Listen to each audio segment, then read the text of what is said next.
Et salut. Bon, aujourd'hui c'est un jour un petit peu particulier puisque je reçois un nouveau bébé et ça va arriver d'ici quelques minutes.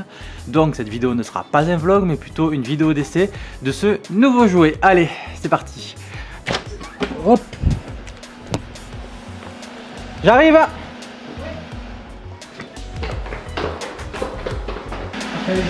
c'est ça. Et merci. Au revoir.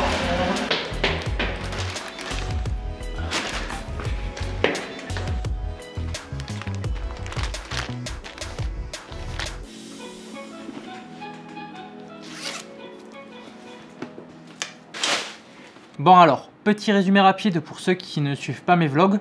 J'ai acheté il y a 3 ou 4 semaines un Sony RX100 IV d'occasion.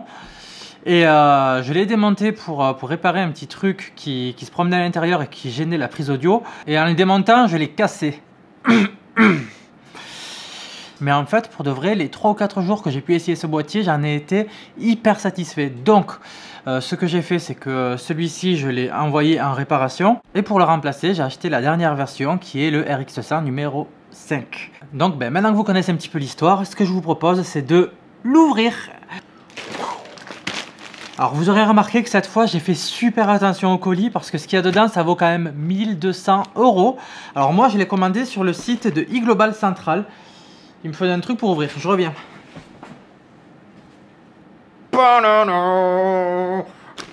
Donc moi ce que j'ai fait c'est que je l'ai acheté sur le site iGlobal Central qui permet d'économiser 20% du prix, vous savez pourquoi. Donc je vais découvrir avec vous si c'est un bon site ou non. Si ça se trouve il est tout pourri le boîtier dedans.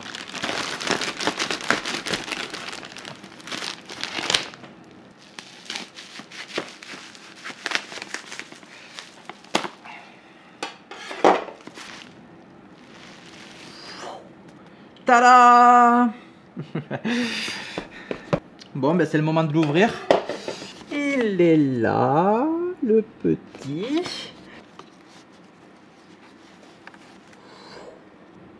Voici donc le Sony RX100 V.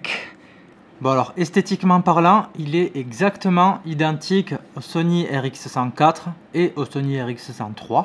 Il dispose toujours d'une bague de contrôle qui permet ou de gérer la mise au point, ou de gérer l'ouverture, ou de gérer les ISO, il me semble. Il dispose toujours de cet écran rabattable pour pouvoir se voir quand on filme.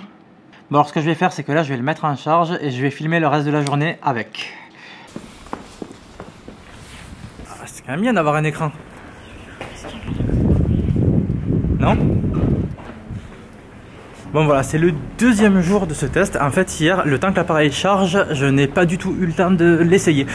Donc il faisait nuit en fait. Donc j'ai eu le temps de régler mon profil de couleur, mon S-Log. Et j'ai eu le temps de faire 2-3 tests. Et en fait il se trouve que l'appareil fait exactement le même bruit que mon Sony RX100 IV. C'est juste un vice de fabrication de Sony. Et en fait écoutez. Alors si par malheur je marche en parlant, eh bien on entend ce bruit et c'est de la vraie daube. Moi je trouve ça vraiment, enfin, c'est ridicule. Bon allez, on va tester ce boîtier. Je vais faire mon shopping de Noël.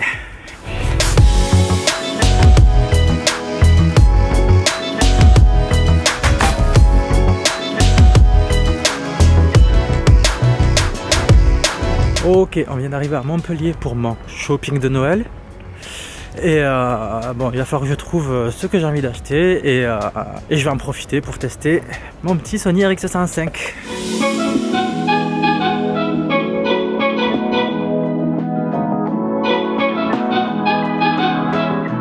Bon alors la première mission du jour sera de faire un time-lapse. Et pour ça j'ai une petite idée d'où je vais aller. Je vais aller en haut de la gare, du parking de la gare, où la vue est super belle sur Montpellier. Ouais, c'est l'occasion de remarquer que quand je parle et quand j'utilise la caméra en mode vlog, on a un beau bokeh derrière moi, un beau flou. Et ça, j'en avais vraiment besoin. Je trouve que c'est vraiment utile et que ça permet vraiment de recentrer l'attention sur le sujet. Bon, là, pour l'occasion, c'est moi. Là, c'est quand même en même temps l'occasion de remarquer avec le tram, de constater si le son est bon dans des conditions de bruit constant, de bruit ambiant important. On verra. Ok, je vais faire mon timelapse en haut. Et ces escaliers sont la parfaite occasion pour tester la stabilisation intégrée. Alors là je filme en 4K, donc je suis au niveau minimum de stabilisation. Mais je sais qu'en 1080p et le mode actif intelligent stabilise vraiment pas mal normalement. Bon, moi après avec mes bras super musclés je galère vraiment à porter le boîtier. Même celui-là il est léger, mais c'est dur de rester longtemps les bras tendus devant. Donc c'est pas évident de rester stable et de se filmer en même temps. Et puis je suis quand même curieux de savoir s'il va faire ou non ce bruit. Parce que je trouve ça abusé de la part d'un gros constructeur comme Sony de proposer un boîtier pas fini finalement, mal fini. Je trouve que c'est un petit peu du foutage de gueule, mais bon. Hein. Nous informons notre clientèle que les promenades et les prises de vue sont strictement interdites sur ce niveau. Sont interdites à ce niveau. Merci de redescendre ou de regagner votre véhicule. Ok. Bon, ben c'était vraiment interdit. Hein.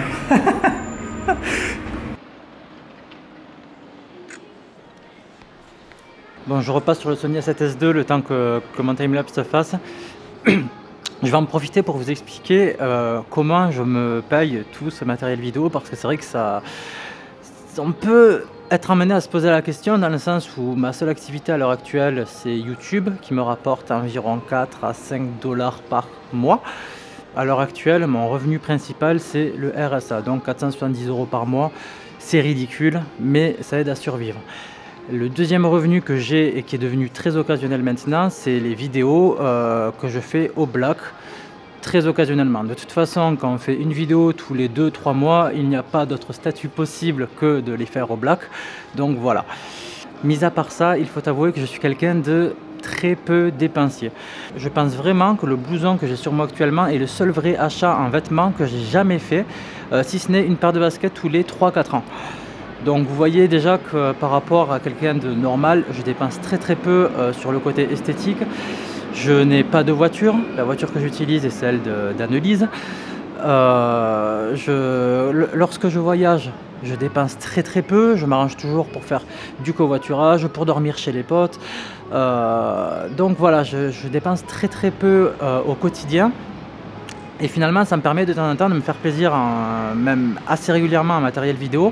Mais à côté de ça, j'ai une vie de, il faut le dire, de 100 dents. Hein. C'est clairement, je me prive vraiment à côté pour pouvoir me faire plaisir en vidéo. Mais vu que la vidéo, c'est toute ma vie, et ce que je dis de toute façon, c'est, je le dis souvent autour de moi et c'est vrai, la vidéo, c'est vraiment toute ma vie. Je m'exprime mieux et plus facilement avec des vidéos qu'en face de quelqu'un dans la vraie vie. C'est plus facile pour moi de faire des vidéos et de faire passer un message avec des vidéos que d'en parler à quelqu'un et de faire passer le même message, vous voyez. Donc voilà, c'est essentiel pour moi et ça passe avant toute autre chose, peut-être un petit peu après le voyage, parce que j'adore voyager, ça me fait du bien.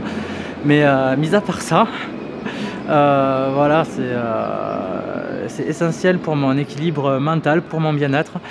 Donc je préfère me priver sur tout ce qu'il y a autour et tout ce qui est superficiel et pouvoir après faire ce que j'ai envie autant en photo qu'en vidéo. Voilà. Ok, de retour sur le RX100. Bon alors là je vous parlais de comment je gagnais ma vie, que YouTube ne me rapportait pas beaucoup, mais attention, je suis loin de me plaindre parce qu'alors en ce moment tout le monde est en train de se plaindre, surtout les gros youtubeurs, parce qu'ils ont perdu 20-25% de leur vue, donc de leur oseille. Mais alors moi je gagne 4 $ par mois, mais vous savez quoi, je suis super content de pouvoir faire ce que je fais. Je ne me plains pas parce que c'est quand même un privilège de pouvoir faire ce qu'on a envie de faire et de le faire comme on en a envie. Et ça, je pense que les mecs qui aujourd'hui touchent 2000-3000 balles par mois sur YouTube ont tendance à quand même oublier qu'ils ont beaucoup de chances de gagner autant. Après, bien sûr, je suis comme tout le monde, quand j'ai du résultat sur mes vidéos et sur ma chaîne, je suis super content. Hein. Et plus je ferai de vues et plus j'aurai d'abonnés, plus je serai très content. Donc, n'hésitez pas à vous abonner si ce n'est pas encore fait.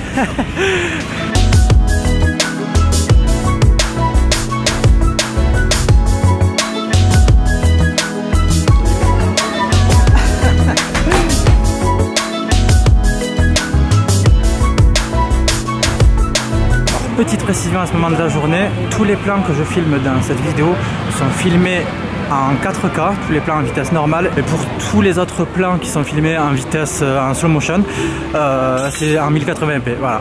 Ça fait 2 heures que je suis arrivé, j'ai pas encore regardé une seule boutique pour mes achats de Noël, quoi.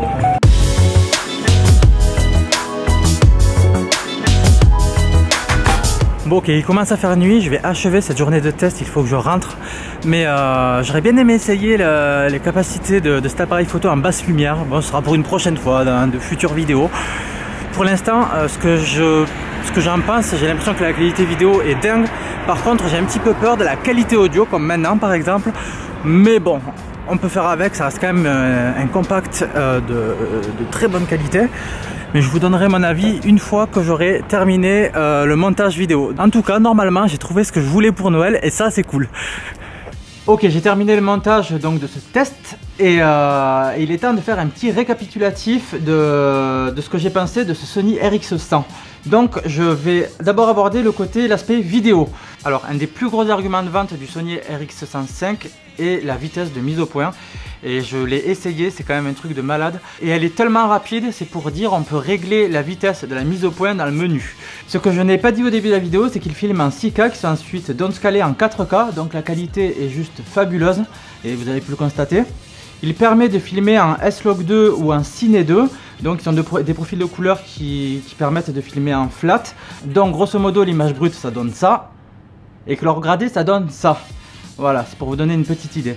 Pour les plus connaisseurs, il ne filme pas en S-Log3 ni en Cine 3 et 4. Du point de vue de la stabilisation, alors ça c'est un point de vue très personnel parce que c'est ma façon de l'utiliser, j'ai trouvé qu'il était vraiment pas terrible.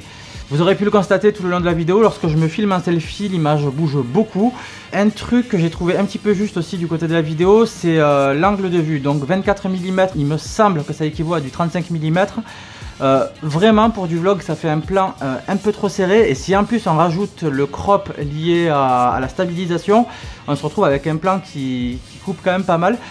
Un petit 18 mm n'aurait pas été de trop et pareil dans la focale maximale 70 mm on aurait apprécié peut-être un petit peu plus aussi, mais franchement ça suffit. Alors après il faut aborder le côté audio, l'aspect audio. Alors vraiment, j'ai été très agréablement surpris par l'audio. Je m'attendais à beaucoup pire, surtout dans des conditions de bruit ambiant très importants. Au final, vous avez pu le voir quand le tram passe à côté de moi ou la voiture. Non, ma voix reste parfaitement audible et c'est vraiment bien. Bon, il reste quand même le problème de ces petits tics qu'on entend de temps en temps, mais si on fait attention, finalement, j'ai pu me rendre compte que ça ne gênait pas. Mais par contre, il faut vraiment réussir à filmer stable, donc marcher plus doucement peut-être. Il y a deux fonctionnalités que j'ai appréciées dans cet appareil. C'est l'application Timelapse en premier, qui permet de faire des timelapses en RAW et de pouvoir les configurer comme on en a envie. Donc la durée, l'intervalle entre les images, est-ce qu'on bloque l'exposition ou pas. On peut faire les timelapses ou en RAW ou en vidéo ou les deux. Mais par contre en vidéo, il ne fera qu'un fichier de 1080p. Et il y a une autre option, alors attendez, celle-là je vais vous la montrer parce qu'elle est dingue. Écoutez ça. Ça, c'est la rafale de l'appareil photo. Il est capable de faire 24 images par seconde en RAW, en full résolution, pendant 6 secondes. Donc on peut filmer des séquences de 6 secondes à une résolution de 5K et en RAW, c'est énorme. C'est vraiment colossal. C'est une première pour un appareil photo, quelle que soit la catégorie, et c'est vraiment une nouveauté qui mérite d'être citée, parce que dans certaines conditions, ça peut vraiment être très utile. Et enfin, il peut filmer en slow motion jusqu'à 900 images par seconde. Alors à cette cadence-là, c'est vraiment pas une qualité tip-top. Par contre, il peut filmer à 205 tip-top. Qui c'est qui dit ça en 2016? Donc à 960 images par seconde, la qualité n'est vraiment pas terrible, mais par contre à 250 images par seconde, vous avez pu le voir dans cette vidéo, c'est totalement passable et c'est vraiment bien aussi. Donc pour répondre à la question du titre de cette vidéo, est-ce que le Sony RX105 est la meilleure caméra pour vlogger en 2016 ? Alors moi je ne pense pas. Chez Panasonic il y a des équivalents que je n'ai pas pu essayer, donc je ne peux pas en donner un avis concret, mais sur le papier c'est vraiment très bon, c'est à peu près la même chose avec 2-3 options de moins mais pour un prix moins élevé, donc ça suffit largement. Canon comme d'habitude sont largués complètement, mais par contre ce que je peux vous dire c'est que c'est une très bonne caméra qui je pense va pas mal remplacer le Sony A7S II dans des conditions un peu particulières comme lorsque je vais en ville. Et si vous avez le budget à mettre dans un tel appareil photo, eh bien foncez, voilà.